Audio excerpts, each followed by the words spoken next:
Darren Waller coming out of retirement, traded to the Dolphins. Logan, wasn't expecting this one on the bingo card. No, it's been some breaking news lately. Let me check my phone. Let me see if anything else. Do not disturb one. I want to see if the AFC North's going to call me to return to play here. Darren Waller retired. Everyone thought he was done, but now he's back and traded to the Dolphins. Why did he return? Why did the Giants let him go? And what are the Dolphins really planning with this move? This story isn't just a comeback, it's a complete shock to the league. Darren Waller wasn't always a question mark. Just a few years ago, he was lighting up defenses with the Raiders. Back-to-back 1,000-yard seasons in 2019 and 2020 put him among the league's elite tight ends.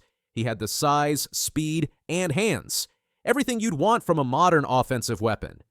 But then things changed. It's all the reps, probably very limited. Mariota throws, pass is caught. That's Waller. Injuries piled up. Waller missed 14 games over 2 seasons. And when he landed in New York in 2023, he looks like a shadow of his former self. In 12 games with the Giants, he had just 52 receptions, 552 yards, and 1 touchdown. He was supposed to be the centerpiece for a rebuilding offense. He ended up being another injury story.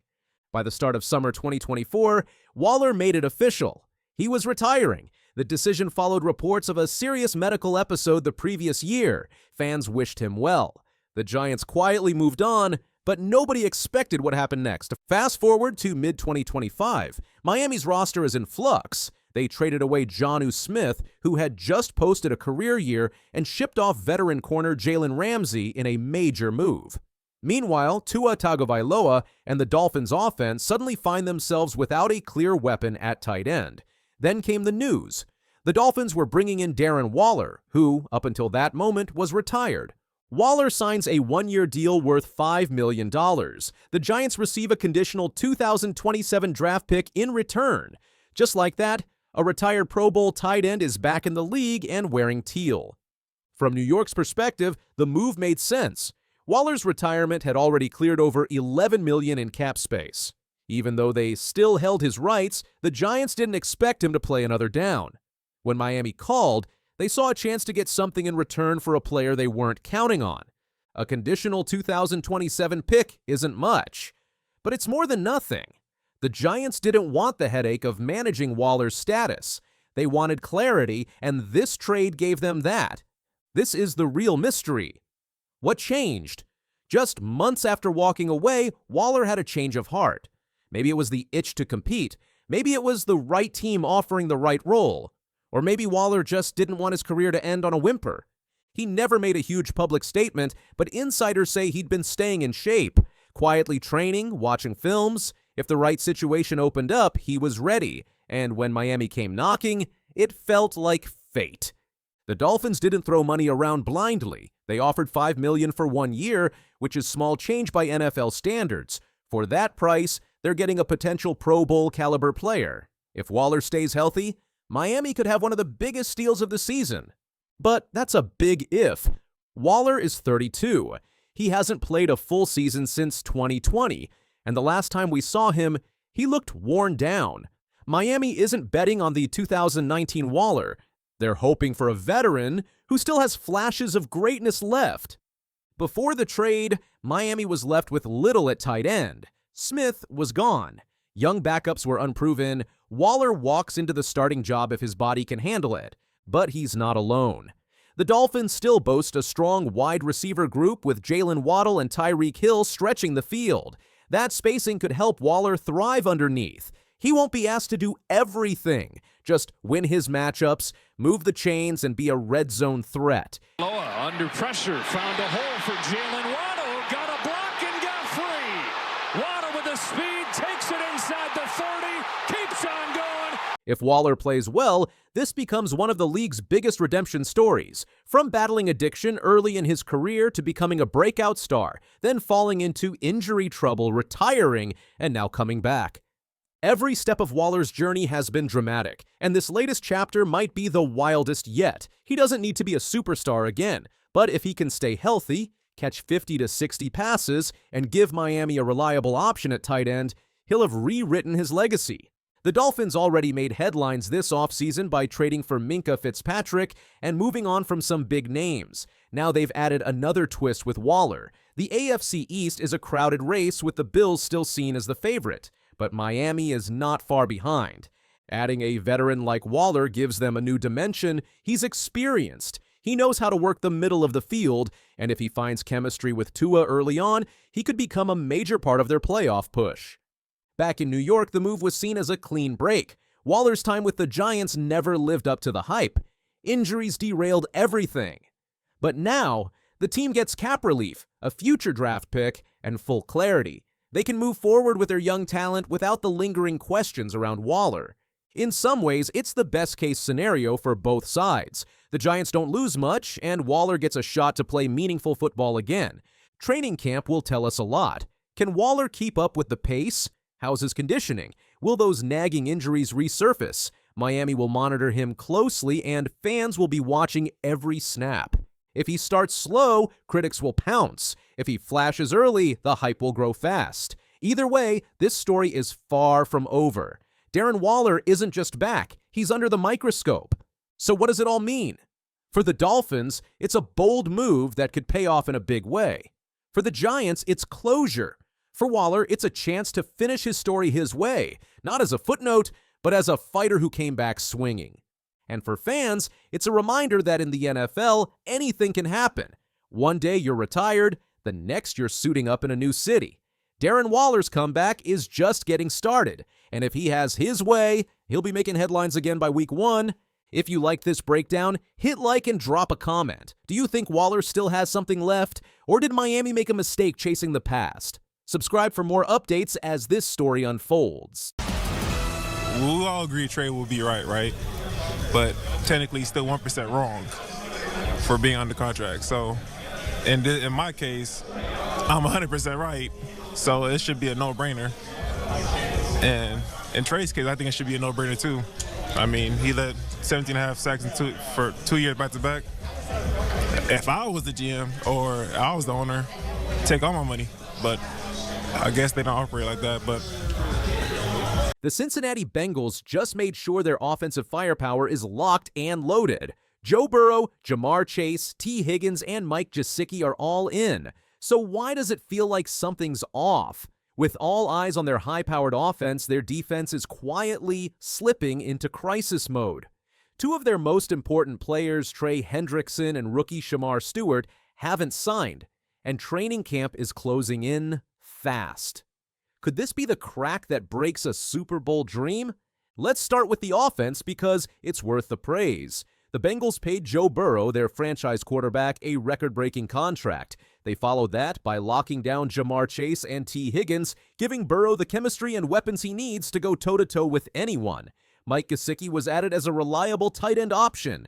The offense is deep, explosive, and experienced. But while the front office took care of the stars on offense, the defensive side has become the elephant in the room. Trey Hendrickson, one of the league's most dangerous edge rushers, is entering a contract standoff. Hendrickson led the league in sacks last season with 17.5, made first-team All-Pro, and was headed to his 4th consecutive Pro Bowl. He is the cornerstone of this pass rush, a guy who can change the course of a game on one play.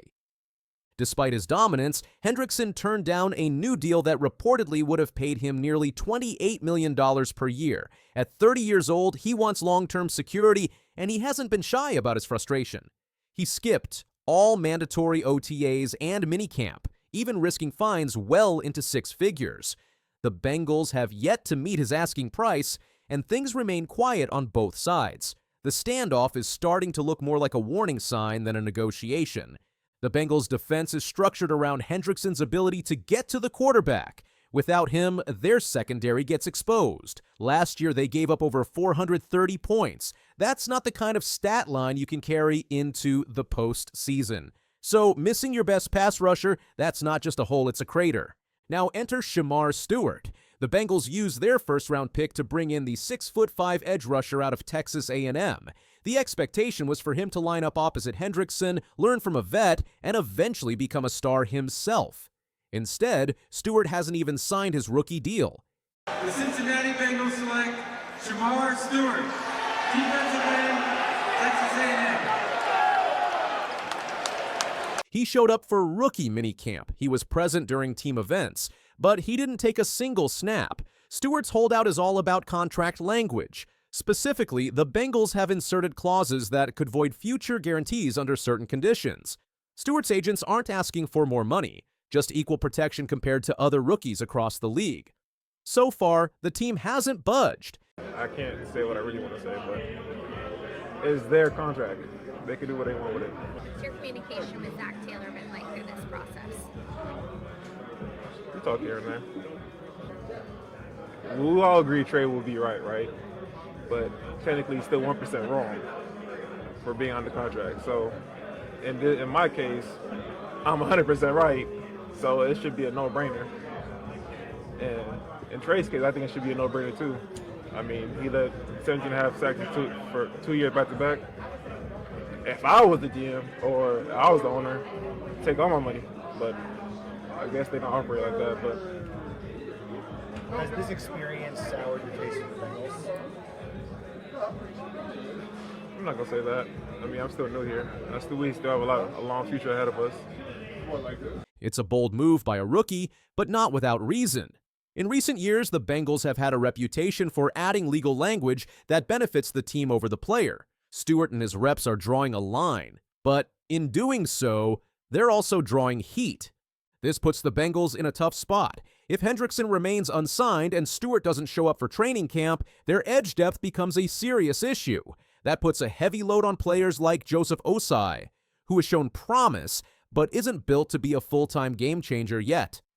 The Bengals could be forced to dip into free agency or trade capital to plug the holes. And that's not a great place to be just weeks before the season.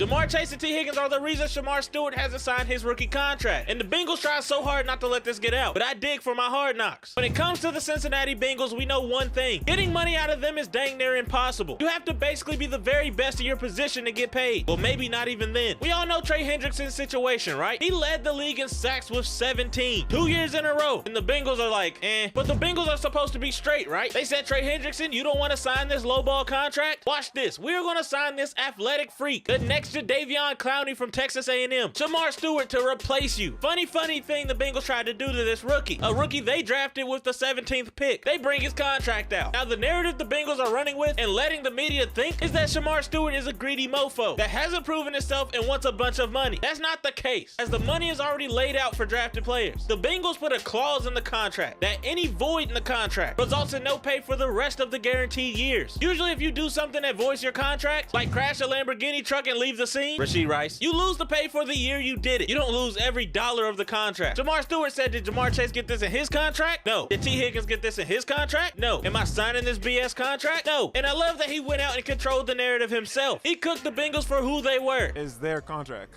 They can do what they want with it. I thought I'd be on the field by now. That's what I thought. I'm 100% right, so it should be a no-brainer. In Trey's case, I think it should be a no-brainer too. If I was the GM or I was the owner, take all my money. From a locker room standpoint, things are tense. Joe Burrow, always the team leader, made it clear that while he supports Hendrickson's right to get paid, the absence is a distraction. That's rare honesty from a quarterback and speaks to the seriousness of the situation. The fan base isn't quiet either. They cheered the offensive deals, but they're now watching a defense get ignored. On social media, Bengals fans are calling out the front office for dragging their feet. National media has caught on too.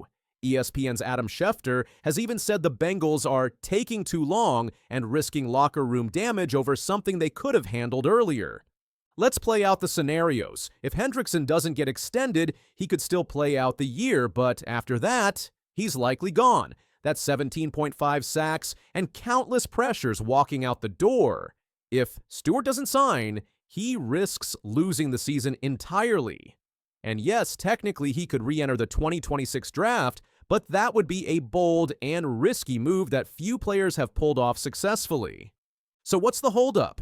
The Bengals front office is playing a dangerous game. They don't want to overpay for aging talent like Hendrickson, and they don't want to set a new precedent with Stewart's rookie deal.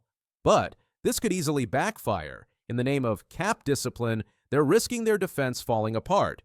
I can't say what I really want to say, but it's their contract.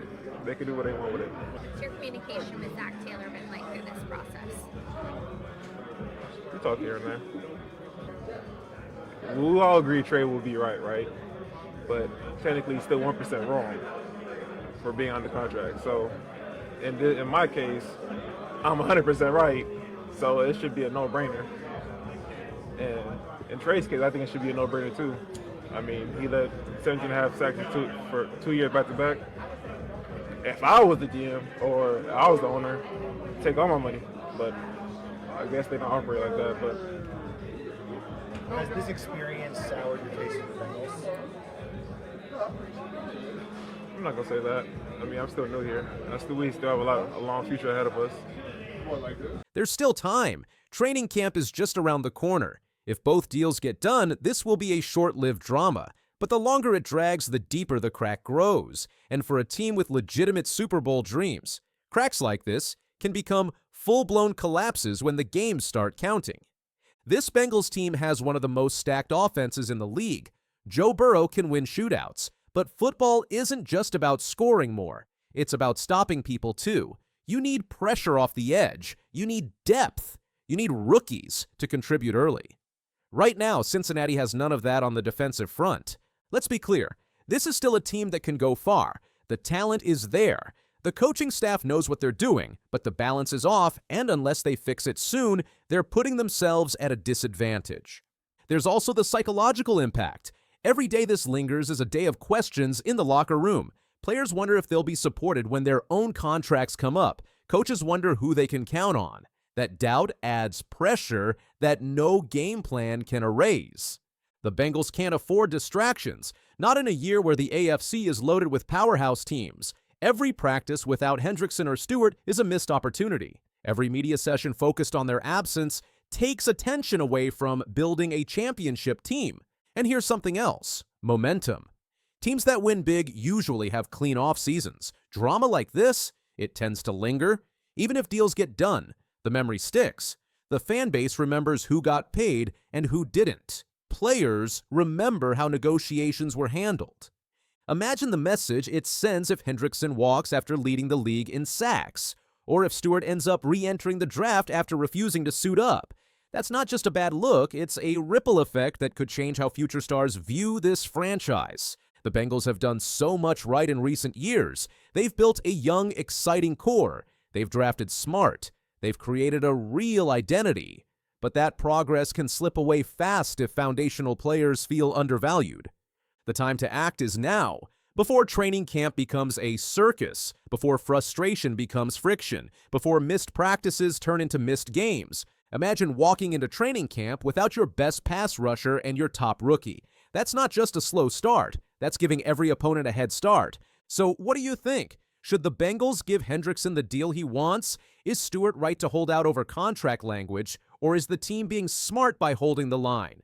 Drop your thoughts in the comments. Smash that like if you think Cincinnati can still pull it together, and don't forget to subscribe, because this season, the Bengals story is just getting started. Darren Waller just pulled off one of the most shocking moves in recent NFL history. The tight end who retired at 31 is now back in the league at 33. From retirement to comeback, the NFL world is buzzing with this unprecedented turn of events. The Miami Dolphins acquired Darren Waller from the New York Giants. The Giants received a 2026 sixth-round pick in exchange for Waller and a conditional 2027 seventh-round pick. Waller signed a one-year contract with Miami worth up to $5 million. Drew Rosenhaus and Robert Bailey, Waller's agents, confirmed the trade according to ESPN. The timing is absolutely stunning. This trade happened just one day after the Dolphins traded Jonnu Smith to the Pittsburgh Steelers. That blockbuster deal involved multiple Pro Bowlers, including cornerback Jalen Ramsey and safety Minkah Fitzpatrick. What makes this even more incredible? While Waller is stepping directly into Smith's role as the Dolphins' primary tight end. Waller retired in June 2024 after 8 NFL seasons. He cited waning passion for football as his primary reason for stepping away. The former Pro Bowler was going through a divorce from WNBA star Kelsey Plum at the time. He wanted to focus on his music career as a rapper. But there's a deeper story here. Waller experienced a terrifying medical scare in November 2023 that changed everything. He spent 3.5 days in a hospital, unable to stand up, use the bathroom, or even feed himself.